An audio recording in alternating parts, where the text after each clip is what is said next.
Dans la synagogue de Nazareth, Jésus affirme que la parole des prophètes s'accomplit aujourd'hui. Si les auditeurs commencent par exprimer leur admiration assez vite, l'histoire tourne mal, jusqu'à la tentative de meurtre sur Jésus par la foule en colère. En rappelant la visite d'Élie à la veuve étrangère de Sarepta, puis la guérison par Élisée du Syrien Naaman, Jésus s'identifie aux prophètes d'Israël, qui étaient ouverts aux étrangers. Il annonce le rejet dont il sera l'objet. Jésus vient de commencer son ministère en Galilée et déjà sont posés les principaux arguments qui laissent entrevoir la nature de sa destinée. Lors du baptême, il a été révélé comme le Messie de Dieu.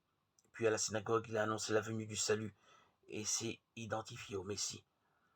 Cette révélation ne s'ajoute pas à celle des prophètes d'Israël. Jésus n'est pas le dernier prophète en date, mais le Fils de Dieu. Il est nécessaire de lire l'épisode de Jésus à la synagogue dans la continuité de toutes les manifestations qui ont jalonné le temps où Jésus a parcouru l'histoire. Les prophètes ont annoncé le Messie et ont joint de préparer un chemin pour sa venue. Jésus n'annonce pas un Messie, il l'est. Mais le peuple élu entendra-t-il la nouveauté de la parole de Jésus invitant à vivre une conversion du cœur? Aujourd'hui encore, nous avons à nous déterminer qui est Jésus pour moi. Un éveilleur de conscience, un guide spirituel, un coach. S'il s'agissait de cela, nul besoin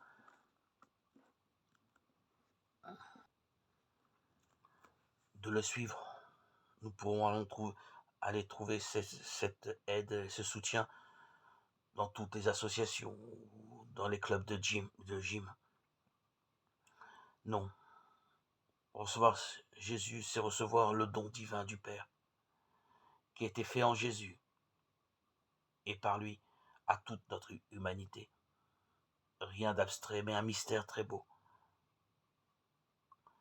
comme celui de l'amour exprimé tant de fois toujours, à découvrir et à recevoir de notre Seigneur, en communion avec l'Esprit de vérité, l'Esprit Saint que nous avons reçu à notre baptême.